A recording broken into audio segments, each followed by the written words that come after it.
Good day folks, and welcome again to Ag Ventures. So today I'm going to do a review of the Magni M16 Gyrocopter, and this is also a machine that I've been using on the farm for many years, and to me it's a very good tool to have on the farm here in South Africa. Especially here in our areas, we have large open areas, and sometimes it takes quite a while to get to all the watering points and to check watering points, and sometimes to find lost animals. So this has become a very valuable tool for me that I used to do all those kind of works, and to also save a lot of time. So a gyrocopter is quite different from a helicopter, even though it also has a rotor, same like a helicopter. But the big difference versus a helicopter would be this part here at the back. You have another propeller at the back or on your engine, and your engine sits here at the back. There's no connection. Your engine is not connected to your rotors. I will explain that now. This rotor here, the back rotor, or the prop, the propeller, that's what's giving you the thrust to be able to go forward. So even though it's like an helicopter, it's quite different from a helicopter. I've always also owned a helicopter for a few years, and then at first I owned a gyrocopter, and then I got a helicopter for a while, and then after flying a helicopter for a while, it was a Robinson R44. Then I moved back again to flying a gyrocopter. Now for me, the reason was, there were several reasons, but one of them was obviously cost of ownership of a helicopter is much higher, and then also safety. Now in my opinion, a gyrocopter is safer than a helicopter. Now there's maybe some guys that will differ from me in that regard, but whereas a helicopter, the engine is connected to the rotor all the time. So when you have an engine out or you have a problem, you have to lower your collective to lower the pitch on your rotors, so you don't slow down the rotor RPM. So what happens is, if you say for instance you have an engine cut and you hold on to that collective too long and you don't let it go down quickly enough, the pitch on the rotor will slow down, and there's a point where you start to lose rotor RPM, and there's a point of no return. Whereas a gyrocopter, you're always in auto rotation. So what happens here, this gyrocopter, it's got this pulley here that's got two belts, and so when you take off, all you need to do is you do a pre-rotation. So you use this, there's a shaft here going all the way there, there's a gear up there by the rotor. So you use, when you tighten this belt, it starts to spin up the rotor. So until you have sufficient rotor RPM, say about 180 RPMs to 200, then you can start with your takeoff roll. So basically you take off like you would in an aeroplane. You have a takeoff run, and then when you have sufficient airflow, then you will start to fly. So this is a very safe way of flying, and also a very stable way of flying.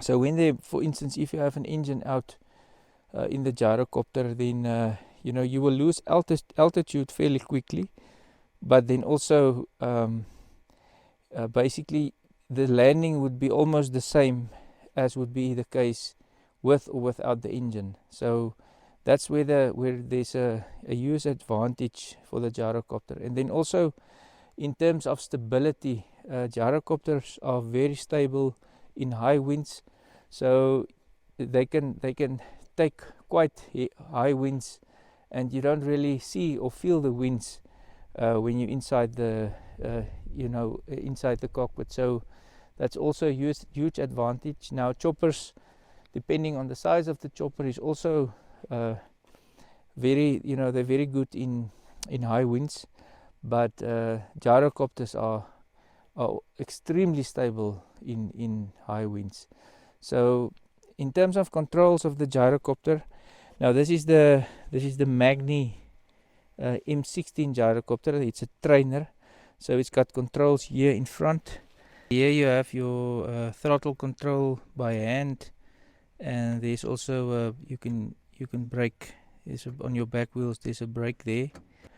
Down there, there's your rudder at the where your feet goes onto your rudder, and you have the same controls in the back here. So you have your stick, and also you have your rudder controls for the instructor.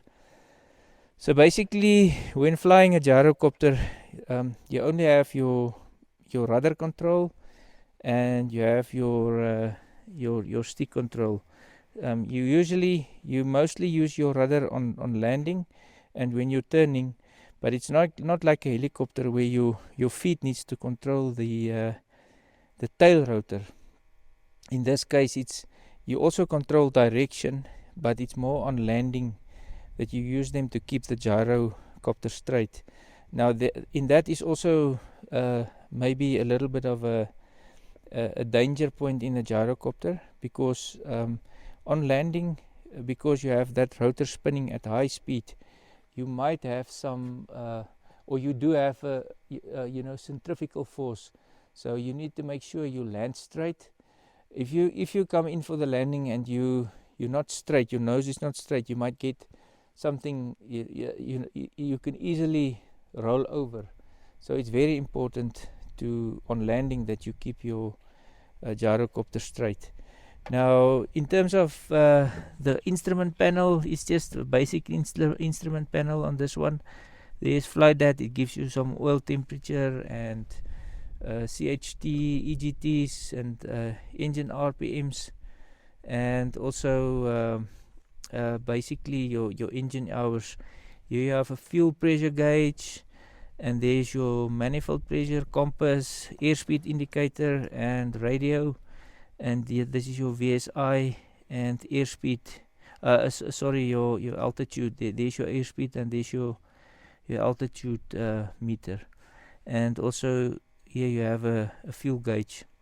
So it's a fairly simple machine to fly, and once you get a hang of it, it's a very, very pleasant machine to fly. I really enjoy flying the gyrocopter, and for me it's really a very, very handy tool to use here on the farm.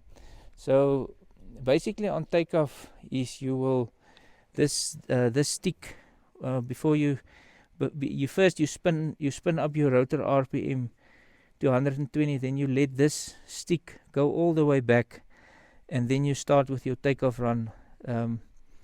If you spin up your rotor RPM to 120, and then you let the stick come back all the way. You tilt your rotor backwards all the way, then you spin up all the way to 180, and from there you can start with your takeoff roll. Now the landing is basically the same in reverse. You flare, you use your stick to flare, and you just need to keep your rudder, you use your rudder to keep your gyrocopter straight. Now if you have a crosswind, your gyro's nose will always point towards that wind. So for instance, say I come in for the landing and there's a wind coming from the left, then the gyro's nose will go head into the wind. So I'm going to have to use my right rudder to bring the nose towards the right. So that's just very important on landing. You always need to make sure that your gyro is straight. In terms of airspeed, you can get about cruising for this gyrocopter, I would say is in the region of 80 to 90 miles per hour. Fuel usage is between around 15 to 20 liters per hour, but I would say it's more if you're just cruising very nicely, it's probably in the region of 15 liters per hour. This one has got the Rotax 914. It runs on regular MoGas 95 unleaded here in South Africa, and so fuel is very easy to get. And also in terms of maintenance, you need to change spark plugs. There's your air filter, and down here you have some fuel filters that need to be changed maybe every 50 hours or so. And then also if you come to this side, then there's the oil. You need to drain the oil, replace the oil, and that's it. There's the oil filter in the back, so very easy to maintain and to keep this gyrocopter going. Magni has been building gyrocopters for many years. I'm not exactly sure for how long, but in terms of quality, this is probably one of the best gyrocopters that you can buy in terms of reliability and durability. There are many gyrocopters on the market these days to choose from, but the Magni, for me personally, is still one of the best gyrocopters that you can buy. This gyro has been developed many years ago, and it hasn't changed much for many years, but it's still one of the best gyros you can buy. They are built in Italy by Magni Gyro, and they brought into South Africa and probably all over the world. So if you have any questions, guys, feel free to ask me. I will answer them as well as I can, and I will also include some footage where I fly, where I'm checking cows, and also when we have fires, I can go and help the guys to do firefighting. Show them where the fires are going, and just post some information so the guys can know where to go when there's big fires.